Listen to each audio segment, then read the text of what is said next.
चलिए समझते हैं कि हमेशा लोगों के जहन में सवाल रहता है कि टैग कितने दिन तक सस्टेन करेगी।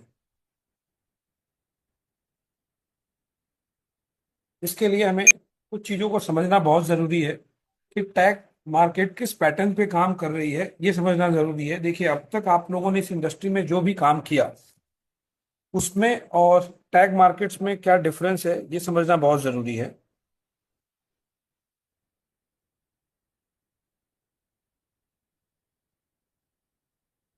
सबसे पहले कि आप लोग पहले तो खुद को फील कीजिए कि आप इसके ओनर मिस्टर निक कापी हैं, और ये विजुअलाइजेशन आप ये कीजिए। और आपके पास आज के डेट में मेरे ख्याल से लगभग लगभग 9 लाख लोगों प्लस की टीम खड़ी हो चुकी है ग्लोबली, और 100 प्लस कंट्रीज में आपका कारोबार चल रहा है। पर डे आपके साथ लगभग लगभग 6,000 लोग रोज कहीं ना कहीं कनेक्ट हो रहे हैं, एक डेटा है। और अगर बिजनेस वॉल्यूम की बात करूं मैं, तो लास्ट मंथ आपने $600 बिलियन का ट्रेडिंग वॉल्यूम जनरेट किया हुआ है। ये नंबर अपने आप में बहुत ही लाजवाब और शानदार है। देखिए, अब तक क्या होता आया है, हमने जो देखा है हम दुनिया को उसी हिसाब से प्रिज्यूम कर लेते हैं। यहाँ पे अगर आपने $1,000 अगर डिपॉजिट किया,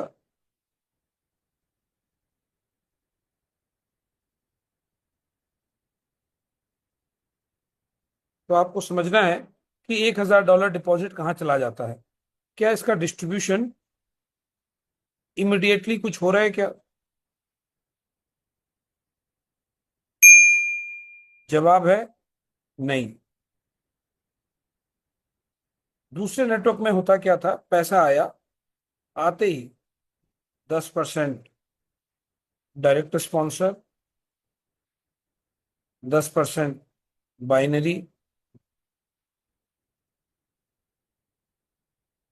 XYZ, मतलब लगभग लगभग 30 से 40% पैसा, इवन इससे ज्यादा, कई जगहों पे 50 से 60 भी हो जाता है।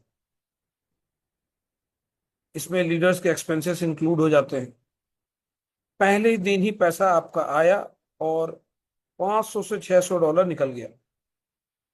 अब आपसे वादा किया जाता है, कमिटमेंट किया जाता है कि हम पर मंथ आपको XYZ रिटर्न देंगे। ठीक है, क्या ये संभव है? पॉसिबिलिटीज नहीं है। तो समझिएगा, पहले टैग का पैटर्न क्या है कि टैग आपसे कोई कमिटमेंट नहीं करती है।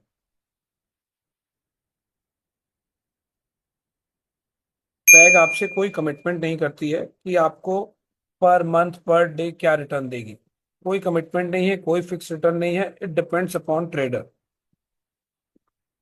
ट्रेडर को अगर मार्केट अच्छा लगता है तो ट्रेड करता है, अच्छा नहीं लगता तो ट्रेड नहीं करता। कोई कंपल्सन नहीं है कि रोज ट्रेडिंग हो, कितना मिलेगा नहीं मिलेगा, इट्स नॉट डिसाइडेड। ठीक है, अनुमानतः जो इन्होंने डिलीवर्ड किया है, हम पास्ट परफॉर्मेंस को देख के हम एक भविष्य का आंकड़ा लगा सकते हैं कि क्या मिल रहा है।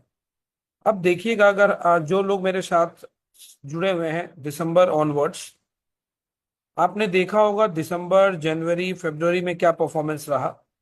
ठीक है, बड़ा ग्रेजुअली मार्केट जैसा था उस हिसाब से धीरे धीरे रिटर्न्स आए, और अचानक से द मोमेंट जहां मार्केट स्टेबल होता है, सोनिक के रिटर्न्स धीरे धीरे बढ़ते चले जा रहे हैं। ठीक है, तो यहाँ पे ना सबसे खास बात है, कोई कमिटमेंट नहीं है, आपसे कोई प्रॉमिस या वादा नहीं किया जा रहा है। आपने अपना अमाउंट डिपॉजिट किया हुआ है।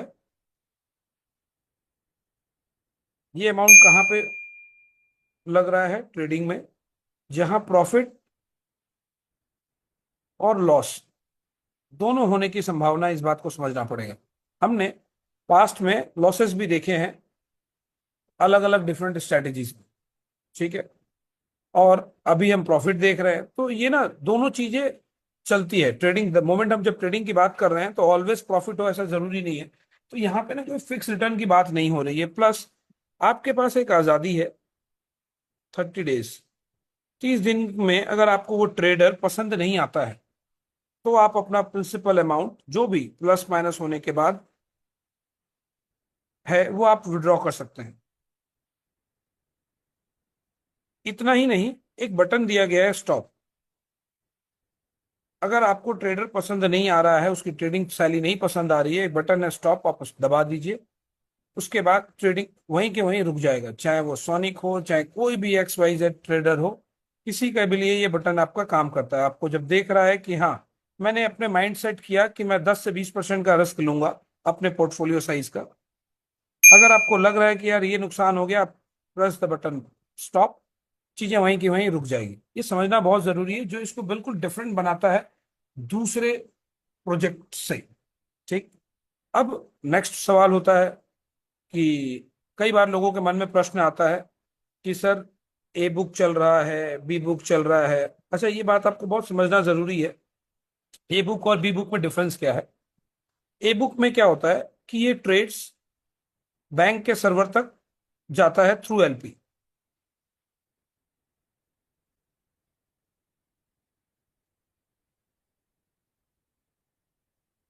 थ्रू एलपी, बैंक के थ्रू। अब क्या होता है, कई लोग समझते हैं कि अगर एलपी के पास सौदा जा रहा है तो हम सुरक्षित है।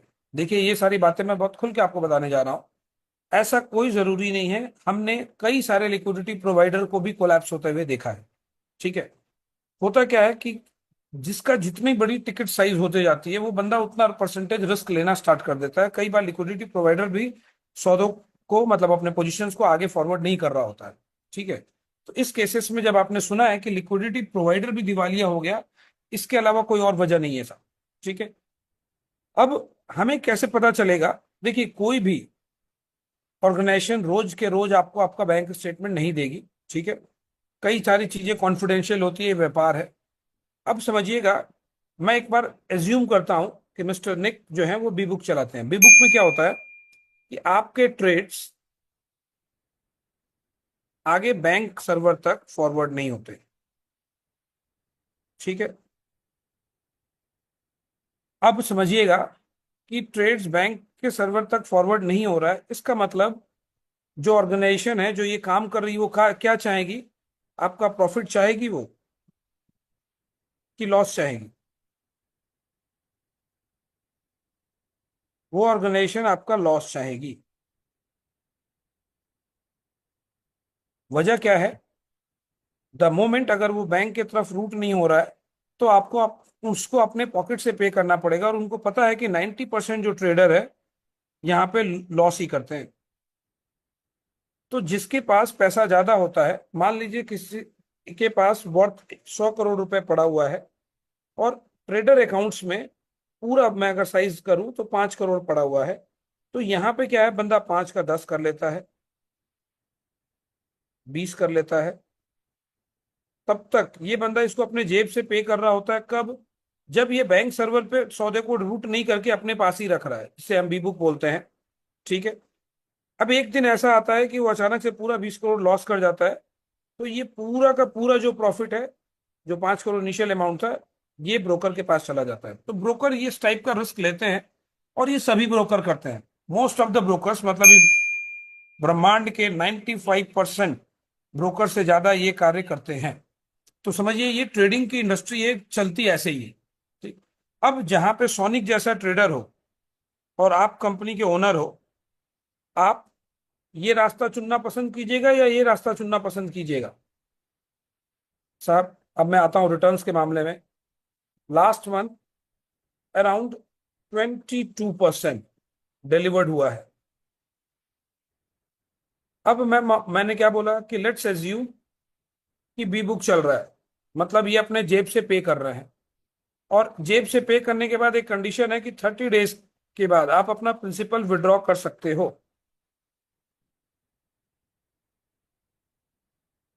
30 डेज के बाद आप अपना प्रिंसिपल विड्रॉ कर सकते हैं। क्या ऐसे केस में अगर आप मिस्टर निक होते तो ये रिटर्न देते क्या? आप हमेशा 5 से 8% के बीच में भी रखते, जनता खुश रहती, काम अपने आप चलता, सिस्टम स्मूथ है, ब्रांडिंग हो चुकी है, सब कुछ हो चुका है। ठीक है। लेकिन हम क्या नोटिस कर रहे हैं अभी? इतना रिटर्न तो पर वीक आ रहा है।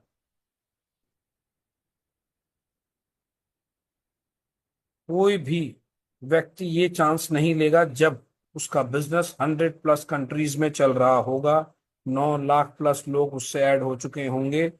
ये चांस कोई भी नहीं लेगा। देखिए, आपको लॉजिक समझना बहुत जरूरी है। हम लोग ना, मतलब हवा में कहीं पे भी तीर चला देते हैं। ठीक है, लास्ट मंथ का डिपॉजिट था अराउंड $134 million। सॉरी, ये पे आउट था। अगर मैं इसको वैसे बात करूं तो 1340 करोड़ का पे आउट था, और जो डिपॉजिट्स था वो 1000 करोड़ के आसपास था। कोई करेगा क्या? तो थोड़ा सा समझने की जरूरत है कि ये कैसे डिफरेंशिएट है। अब क्या होता है, कई बार लोगों का सवाल आता है कि साहब वो सब कुछ दिखा देते हैं, यहाँ पे इनके पास जो प्रोडक्ट है वो 12x और 24x। अब तक ये कैसे इन चीजों को मैनेज कर रहे हैं, ये लोगों के समझ के बाहर है। अब इनके एलपी के साथ क्या सेटिंग है,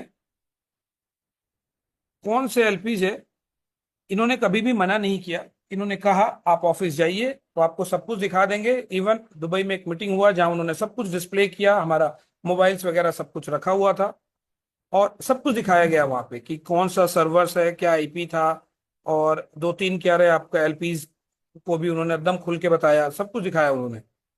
ठीक है, आज भी वो कहते हैं कि आप आइए, हम सब कुछ आपको दिखाएंगे, कोई दिक्कत नहीं है। ठीक है, सब कुछ ट्रांसपेरेंसी के साथ, लेकिन हम पब्लिकली हर एक चीज नहीं कर सकते। उसके पीछे ना कुछ ट्रिक्स है। अब वो ट्रिक्स, अगर ये एलपी पता चल गया तो आप उनसे जाके पूछ सकते हैं कि how tag market is doing. और कोई ऐसा रॉकेट साइंस नहीं है, जो टैग मार्केट कर रहा है वो कोई दूसरा ब्रोकर नहीं कर सकता। ऐसा कोई रॉकेट साइंस नहीं है। क्यों? एक अच्छे ट्रेडर की जरूरत है। तो द मोमेंट अगर वो एलपी तक पहुंचेगा तो वो यहां तक भी पहुंचने की उसकी पूरी संभावनाएं बनती है साहब। ठीक है, बहुत सारी चीजें हैं। तो आदमी चाहता है कि जितना हिडन हो सके रखे, क्योंकि यहाँ पे एक से एक लोग हैं। कहाँ पे आपका ट्रेड एग्जीक्यूट हो रहा है, इस पैटर्न को कैसे मैनेज किया जा रहा है, कौन कौन से लिक्विडिटी प्रोवाइडर क्या सपोर्ट कर रहे हैं, चीजें रहती है कुछ ना कुछ। अब मान लेते हैं कि आज आपने देख लिया। देखिए क्या है ना, मैं बहुत प्रैक्टिकल बात करूंगा। आज आपने सब कुछ देख लिया कि आपका ट्रेड वाया एलपी बैंक पे सब कुछ एग्जीक्यूट हो जा रहा है। आप घर आते हैं देखने के बाद, फिर अगेन आपको दिमाग में शक पैदा हो जाता है, और हो भी सकता है कि ये ट्रेड्स एलपी के पास न जाके टैग अपने पास ही रख रहा हो और घुमा रहा हो। क्यों? ये केवल एक कनेक्शन होता है, उस कनेक्शन को अगर इन्होंने तोड़ा तो ये यहां के बजाय यहां रूट हो जाएगा। तो साहब, अगर आप देख के भी आ रहे हैं, सब कुछ आपको मिल भी जा रहा है, तो इसकी कोई गारंटी नहीं है कि ये किधर जा रहा है। तो आपको समझने वाली बात है, लॉजिक समझिए कि मैं ऐसा क्यों करूंगा। मैं ऐसा क्यों करूंगा? कौन करता है? एक महत्वाकांक्षी आदमी जिसको बहुत चाहिए होता है जिंदगी में, जब कोई कुछ नहीं देखा होता है ना, तब ये सारी हरकतें होती हैं। ये शख्स ऑलरेडी अपनी प्रीवियस कंपनी को 127 मिलियन में सोल्ड आउट किया था। क्या इसको जरूरत है? ये कोई एक्सपेरिमेंट नहीं कर रहे हैं। अगर आपको नहीं समझ में आता है तो ये आपका प्रॉब्लम है। ये कोई एक्सपेरिमेंट या स्टार्टअप नहीं है। They are going to do something big. और ऐसा जब भी जिंदगी में कुछ होता है जो हम जिसकी कल्पना नहीं कर सकते हैं, तो हम यकीन नहीं करते। तो हमें थोड़ा यकीन और भरोसा हमें करना पड़ेगा अपने ऊपर, सिस्टम के ऊपर। ठीक है, तो हर एक संभावना बनती है। लोग आते हैं, पूछते हैं कि क्या है नहीं है, और जाके देखना भी पसंद नहीं करते हैं कि क्या चल रहा है। अब आ जाते हैं एक और चीज कि आ, मैं एक मतलब बहुत सोनिक का ट्रेड लगते हुए तो किसी ने देखा नहीं है। सबका सवाल होता है, फिर भी इतने अच्छे रिटर्न्स क्या देने की जरूरत है ओनर को? अगर डेली का ऑन एन एवरेज 0.50 भी मिलता है तो हम सब बहुत खुश हैं। लेकिन कल का रिटर्न अगर मैं बात करूं तो आई थिंक मोर देन 1.75 या 70 के आसपास है। ये इतना आसान नहीं है, इतना आसान नहीं है ये। लेकिन टेक्नोलॉजी की मदद से इस चीजों को इतना स्मूदन कर दिया गया है with the help of liquidity providers. इनका जो प्रोडक्ट है 12x और 24x। अब समय आता है कब तक, लोगों के जहन में सवाल चलता है कब तक। देखिए, आपका पैसा यहां पे पड़ा हुआ है, प्रॉफिट आ रहा है, उस प्रॉफिट का डिस्ट्रीब्यूशन होता है नेटवर्क में, और आपको प्रॉफिट मिलता है, और आपका प्रिंसिपल स्टैंड स्टिल खड़ा है, ब्रोकर को आपका उसका कमीशन मिलता है। क्या इस पैटर्न पे कहीं गड़बड़ी नजर आ रही है क्या? और ब्रोकर हाउसेस आज से नहीं, इस पैटर्न पे सदियों से लोगों का काम चला आ रहा है। किसी का लेवल केवल क्या था, एफिलिएट सिस्टम 3 लेवल था, इन्होंने इस लेवल को केवल 10 लेवल तक किया और चीजों को एक्सपेंड किया। ठीक है, जो चीजें पहले चली आ रही थी उसमें और इसमें अंतर क्या है ये।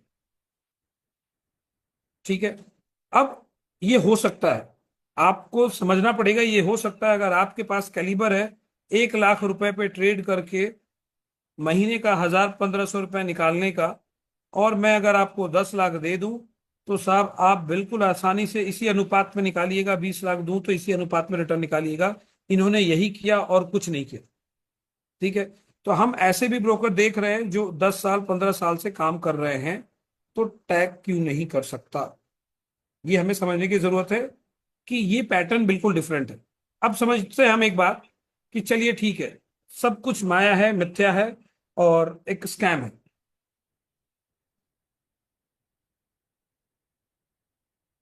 और मिस्टर निक एक स्कैम करने निकले हैं, और आप मिस्टर निक हैं, ये बात ध्यान रखिएगा, मैंने एक बात कही थी कि आप मिस्टर निक हैं। ठीक है, आप एक प्रोजेक्ट चलाते हैं जहां पे जब स्कैम है तो हमको सब चीज स्कैम की तरह सोचना पड़ेगा अब। ठीक है, हम दोनों तरफ नहीं स्विंग कर सकते, हम अपने माइंड को दोनों तरफ स्विंग नहीं करेंगे। 30 डेज का यहाँ पे इन्होंने लॉकिंग पीरियड दिया है। एक स्कैमर ये लॉकिंग पीरियड क्यों रखेगा, क्योंकि वो ढेर सारा पैसा इकट्ठा करके एक बार में शट डाउन करे, हमारा माइंड तो हमें यही बोलेगा। ठीक है, अब वो एक नया प्रोडक्ट निकाल देता है, बिटवन एक्सचेंज, जहां पे कोई लॉकिंग नहीं है।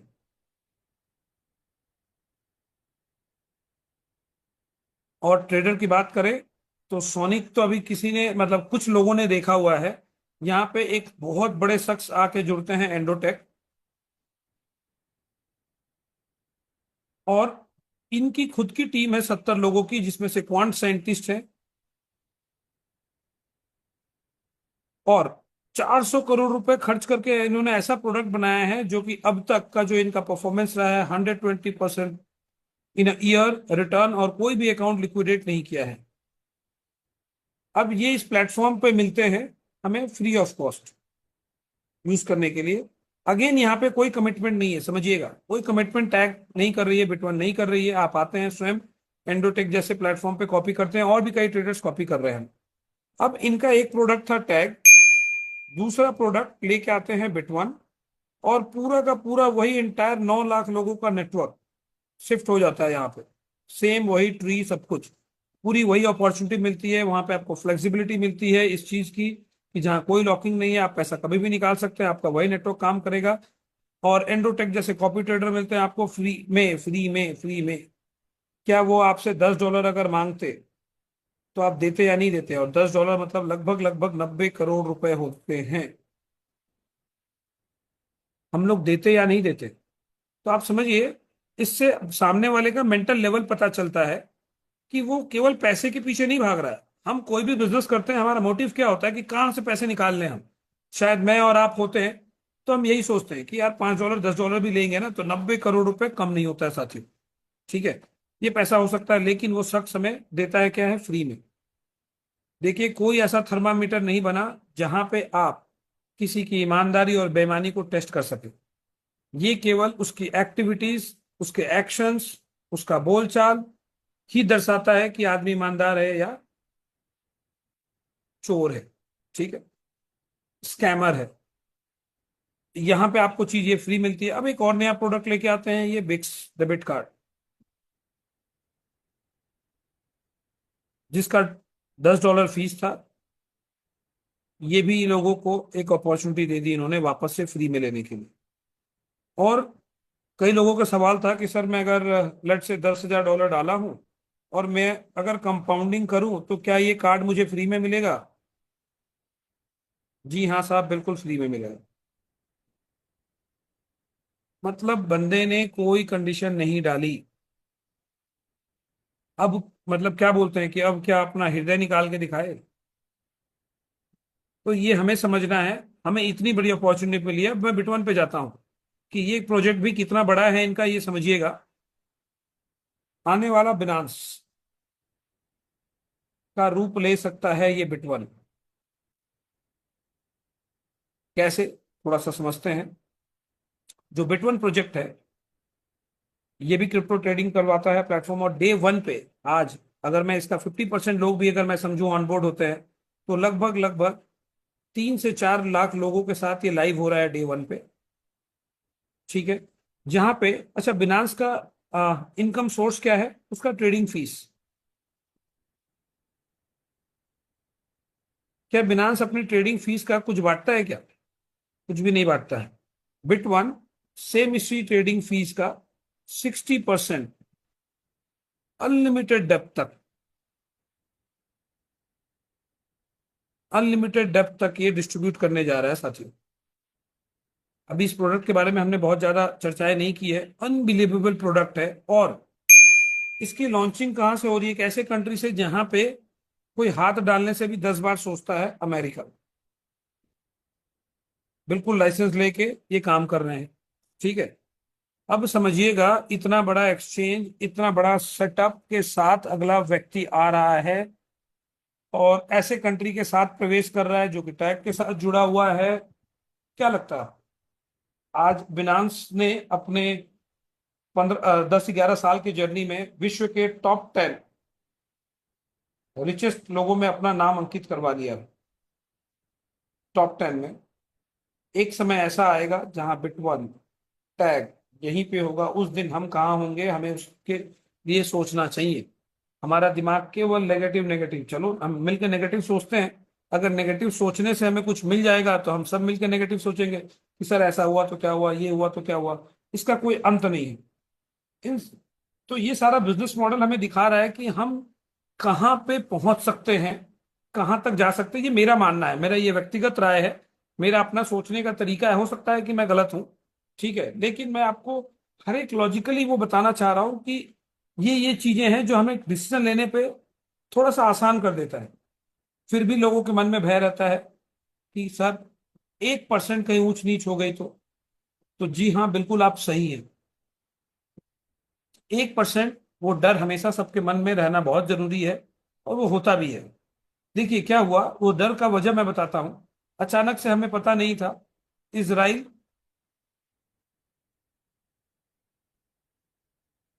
और ईरान की लड़ाई हो जाती है, जहां अब कहाँ कहाँ बम्बार्डमेंट हुआ सबको पता है। तो देखिए कई ऐसे, मतलब ऐसे सर्कमस्टांसेस पैदा हो जाते हैं जहां पे हम लोग सोच भी नहीं सकते। तो कुछ ऐसी दुर्घटना घट गई और खुदा ना खास्ता कुछ हो गया, तो साहब ये 1% वो रिस्क, यहाँ पे वो रिस्क इन्वॉल्व तो रहता ही है। ये हमें समझने की जरूरत है। लोग पूछते हैं सर पूरा रिस्क भी है यार, हम कैसे कह दें, क्यों, कब कहाँ क्या हो जाए। नेचुरल कैलेमिटी है, हो गई भाई, वर्ल्ड वार छिड़ जाए, ये कह नहीं सकते ना हम लोग। आज कभी किसी ने कल्पना नहीं किया था जो हुआ अभी फिलहाल। तो अचानक से कब कहाँ क्या मोड़ हो जाए, तो 1% हमें हमेशा सोच के चलना चाहिए कि कल कुछ अगर होता भी है तो हमारा सेकेंडरी सोर्स क्या रहेगा। ठीक है। तो ये बिजनेस है, हमें बिजनेस की तरह लेना है, और एक भविष्य है, हमें बहुत उज्जवल भविष्य दिख रहा है। मुझे ये दिखता है कि अगर ये बिनांस के बगल में आएगा तो कई जिंदगियां बदल जाएगी साथियों। अब समझिए, फिर से मैं वही बोलूंगा कि हमारा दिमाग स्कैम ही समझना पसंद करता है, तो हम स्कैम ही समझ के लेंगे। एक बंदा स्कैम करने निकला है, वो क्या करता है, एक लाइसेंस था एफएससी मॉरिशस, उसको क्या जरूरत थी दूसरा लाइसेंस लेने के लिए, काम तो सही चल ही रहा था। उसको क्या जरूरत थी इंश्योरेंस करवाने की। अगर आप होते तो ये सब काम करते क्या, जब काम चल ही रहा है, धंधा चल ही रहा है, आपको क्या था, अरे आ रहा है शट डाउन कर रही है लेके निकल लेंगे। वो लॉयड्स ऑफ लंदन से इंश्योरेंस कराता है साहब, और वो भी वन ऑफ द बिगेस्ट। जहां की वो डर जो लोगों के अंदर है वो निकले कि भैया ब्रोकर इंश्योर्ड है, और क्या इंश्योरेंस कंपनी आंख बंद करके किसी का इंश्योरेंस कर देगी क्या? हम लोग समझना ही नहीं चाहते हम लोग। इसका मतलब कहीं ना कहीं टैग मार्केट के बिजनेस फॉर्मेट को उन्होंने चेक किया होगा कि is everything is going fine और नॉट। देखा होगा तब बोला होगा कि हाँ भाई हम इंश्योर कर सकते हैं। जिसका इंश्योरेंस कब कर रही है, जब अगर टैग का मालिक पैसा लेके फरार हो जाता है, ऐसे केस में इंश्योरेंस कंपनी ये इंश्योरेंस का मतलब आपको देगी। समझिएगा, ट्रेडिंग लॉसेस को कवर नहीं करती है, लेकिन टैग को इंश्योर करना मतलब कि हमें पूरा यकीन है कि ये नहीं कहीं जाएगा। सारा एसेट से लेके सब कुछ इवैल्यूएशन करने के बाद ये चीज किया जाता है। इतनी छोटी सी बात अगर नहीं समझ में आ रही है तो मैं समझता हूं कि कहीं ना कहीं भगवान और आपके कनेक्शन के बीच में थोड़ी सी कमी रह गई है। वो समझाना नहीं चाह रहा या आप समझना नहीं चाह रहे। डे बाय डे इंप्रूवमेंट्स देखिए, पोर्टल्स में गतिविधियां देखिए। एक व्यक्ति, आपका दिल अपने आप बता देगा कि क्या स्कैमर ऐसा चाल चलता है क्या। जो चाल आज टैग की है, वो जनता के लिए सोच रहा है कि जनता क्या कर सकती है, कैसे जनता का फायदा हो, कैसे हम ऊपर उठ के आ सके। पूरा आज तक आपने कई सारी कंपनियां की होगी, आप शेड्यूल देखिए साहब, कब कहाँ पे इवेंट्स होने हैं, पूरी डिसाइडेड है इनका। अनबिलीवेबल है। आप पोर्टल्स देखिए, रोज के रोज कहीं ना कुछ काम हो रहा है। हमारा काम तो पहले भी चल रहा था। तो why they are upgrading the things कि हमें हैसल फ्री और कुछ मिल सके। ये काम इनका नहीं होता। ये काम इनका नहीं होता। मैं व्यक्तिगत तौर पे मिला हूं, एक लाजवाब शख्सियत और पर्सनैलिटी है, तो ये मेरा ओपिनियन है। मैं ऐसा फील करता हूं कि मैं अपने बच्चे को, आने वाले मतलब पीढ़ी को, मैं ये बिजनेस सौंप के जा सकता हूं। ये ऐसा मेरा मानना है कि ये बिजनेस हम आने वाले अपने जनरेशन को सौंप के जा सकते हैं। क्यों? बिनांस आज 10+ साल हो गया रन कर रहा है, एक्सप्रेस आज 10+ साल रन हो रहा है। ठीक है भाई, मेरा लड़का आज 9 साल का है, तो अगर 10 साल प्लस का काम हो यानी 18 साल प्लस का मेरा बच्चा हो चुका होगा, वो स्टैब्लिश हो चुका होगा और आगे वो बिजनेस मेरा संभालेगा।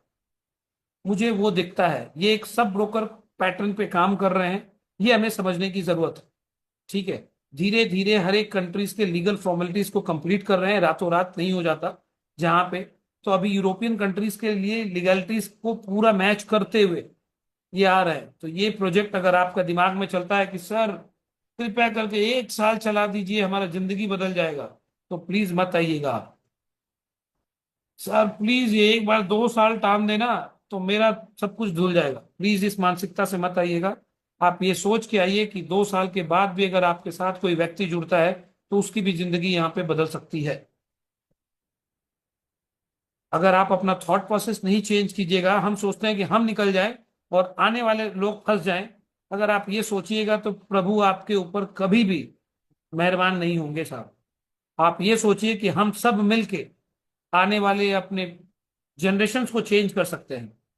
अगर आप अपने विचार बदलिएगा, अगर समझिए, एक मैं समझता हूं ऐसा एक निक शख्स है, ठीक है, जो अपने मन में, मैंने फिर बोला, पाप सोच रहा है, स्कैम, और आज यहाँ पे 9 लाख जनता खाली पॉजिटिव सोचे कि हम सब मिलके पूरे मतलब अपने आसपास के लोगों की जिंदगी बदलेंगे, तो साहब हो सकता है कि भगवान तथास्तु कर दे, इस निक के भी माइंडसेट को चेंज कर दे।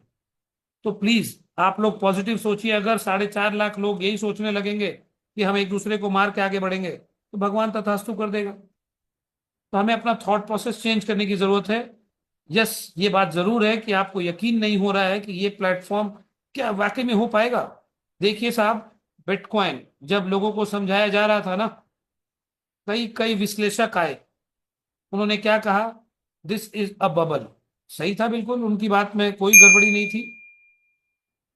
और ये बबल 10,000 रुपए से, कहने के लिए तो 6 रुपए से, ये बबल करोड़ों रुपए तक चला गया साहब।